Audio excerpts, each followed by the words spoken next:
चारण समाज की इस समय में क्या भूमिका हो सकती है? चारण समाज की भूमिका समझने के लिए हमें चारण समाज का अतीत समझना ज़रूरी है। वो कहाँ से पैदा हुए, क्या थे और किस तरह से उन्होंने अपने आप को संख्या में कम होते हुए भी सामाजिक रवायतों में बना रखा, सामाजिक स्थितियों में केवल बना के नहीं रखा वरन इतने बड़े बड़े कवि हुए हैं कि वो उस समय अकबर के दरबार में या जोधपुर के राजा मानसिंह के दरबार में जितने भी राजा हुए, कई चारणों की कवियों की तो स्थिति ये थी कि राजा मानसिंह जो है वो हाथी के ऊपर जब तक वो जाते थे तब तक उनको दरवाजे तक छोड़ने के लिए आते थे, खड़े होकर उनको ताज़ीम दिया करते थे और उनके सम्मान में जो है जो पुरस्कार दिया करते थे, सम्मान दिया करते थे वो तो हम जानते ही हैं, लेकिन उसके अतिरिक्त जो है उनके प्रति एक अलग तरह का व्यवहारिक सम्मान भी दर्शाते थे। आदरणीय नाहर सिंह जी जसोल जो है, अब जब मैं जसोल साहब की बात करती हूँ तो साथ साथ मुझे हिंदी के उन मूर्धन्य विद्वानों का जिक्र करना भी ज़रूरी जान पड़ता है कि जिन्होंने चारणों को कुछ कहीं कहीं हल्के शब्दों से साहित्य में दर्ज किया है और वो जो हल्के शब्द हैं वो इस तरह से बन गए हैं कि आज भी खासकर वो लोग जो मेरी तरह सोशल साइट्स का इस्तेमाल करते हैं, सोशल मीडिया पे रहते हैं, वो आए दिन कहीं ना कहीं कोई ऐसा शब्द सुन लेते हैं जिससे एक अजीब सी अनुभूति होती है कि जो जाति युद्ध में कटती थी, लड़ती थी, राजाओं के साथ युद्धों में जाती थी, सिर्फ कविताएं नहीं करती थी। और कल जब मैं इस बारे में पढ़ रही थी तो मैनारिया जी की एक पुस्तक में मैंने पढ़ा कि चारण जो थे, जो सामान्यतः शब्द पसाव के लिए प्रसाद शब्द युक्त इस्तेमाल होता है या जो भी उन्हें दान दक्षिणा शब्द इस्तेमाल किया जाता है, जबकि वो दान दक्षिणाएं नहीं थी। मैं इस मामले में आदरणीय नाहर सिंह जी जसोल का एक वक्तव्य है जिसे कोट करना चाहूँगी। राजपूता ने घर में चारण कवि राजा बारटजी बाबोसा बाजी सारे नाम सू जानी जय, एड़ो कोई मौको नहीं जद राजपूतारे घर बाजी सा नहीं लादे, जद कदे सलाह सूद सगाई सगपण में लड़ियोड़ा राजीवा करावण ने मरण परण में बाजी सारो होना जरूरी है। ब्याह शादी सगाई सगपण में जठा ताई बाजी सा नहीं आवे, सभा सुनी और बाजी सारे आते ही रंग आ जावे, ठाकर सामा जाए पगारे हाथ लगाए, घणे मानसु बधाए, बाजी सा ने ऊंचा आसन बिठावे। इस तरह की कई बातें आदरणीय नाहर सिंह जी जसोल ने अपने बात में उसमें पक्ष में रखी है और ये बताया है कि चारणों का क्या महत्व था। उसी तरह से अब जैसे आज प्रताप जयंती है तो आज ये अवसर मैं चूकूंगी नहीं और उदाहरण दुर्सा जी आढ़ा का ही दूंगी कि उन्होंने किस तरह अकबर के भरे दरबार में भी प्रताप के बाबत, महाराणा प्रताप के बाबत जो बातें रखी थी और जिस हिसाब से प्रताप के लिए सोरठे कहे थे तो वो सोरठे कोई कायर व्यक्ति नहीं कह सकता, कोई सिर्फ सम्मान का लोभी व्यक्ति ऐसी बात नहीं कह सकता। जो सिर्फ पैसों का लालची हो या जो सिर्फ जीवन में अपने लिए ही कुछ चाहता हो वो व्यक्ति ऐसी बात नहीं कह सकता। ऐसी बात कहने के लिए बहुत जीवट की आवश्यकता होती है और वो जीवट चारणों में सदैव रहा है। तो ये चारणों का इतिहास रहा है, उनकी प्रबुद्धता है, उनकी संजीदगी है, उनका ज्ञान है, ये सब इतिहास रहा है। लेकिन आज क्या, आज जो है चारणों की क्या स्थिति है, चारण समाज आज कहाँ है? यद्यपि चारण समाज हम कहते हैं कि एक भी आप प्रशासनिक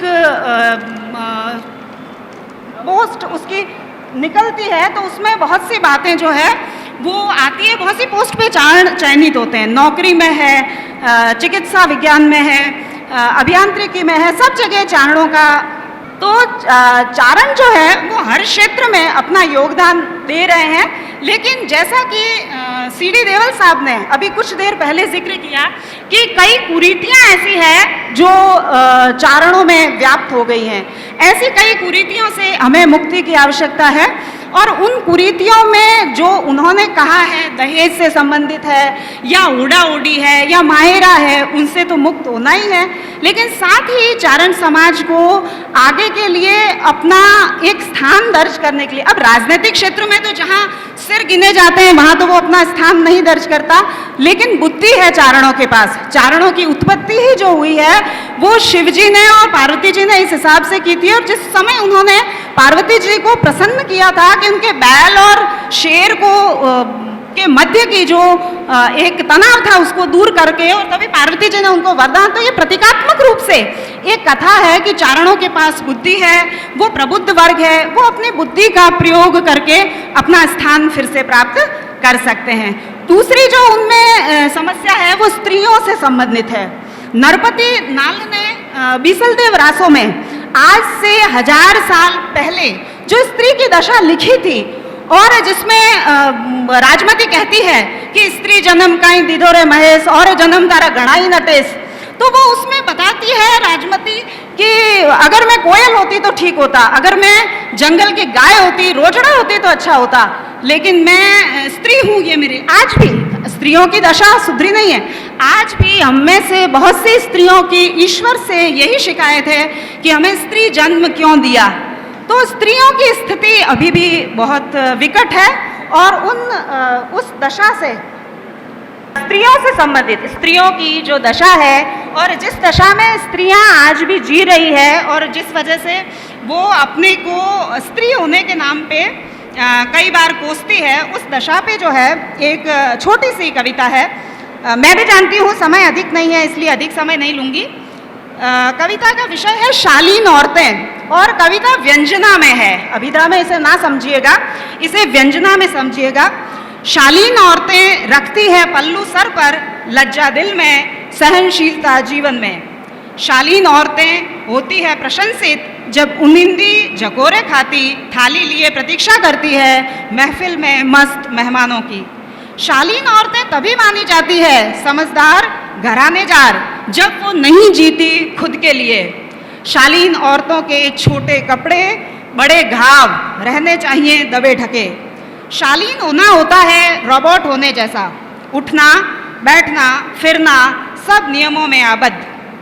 2-4 गालियाँ छोटी छोटी हाथापाई सहना और कुछ न कहना अपेक्षित होता है शालीन औरतों से।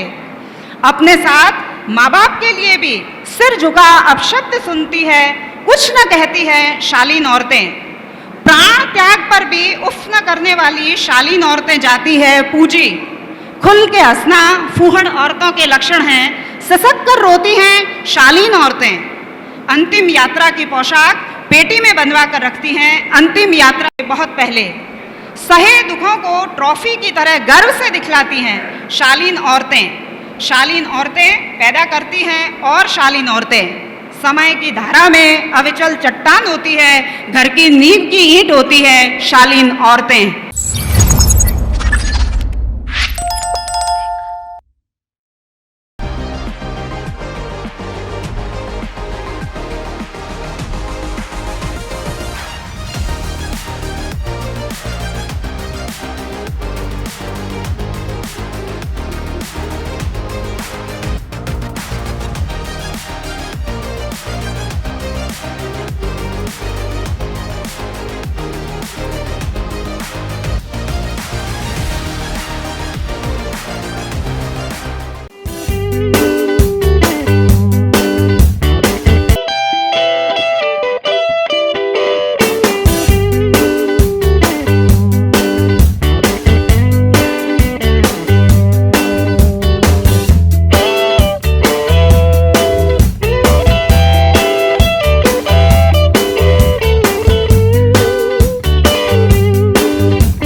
get your copy later. Pizza Point, Kangor. For delicious moments.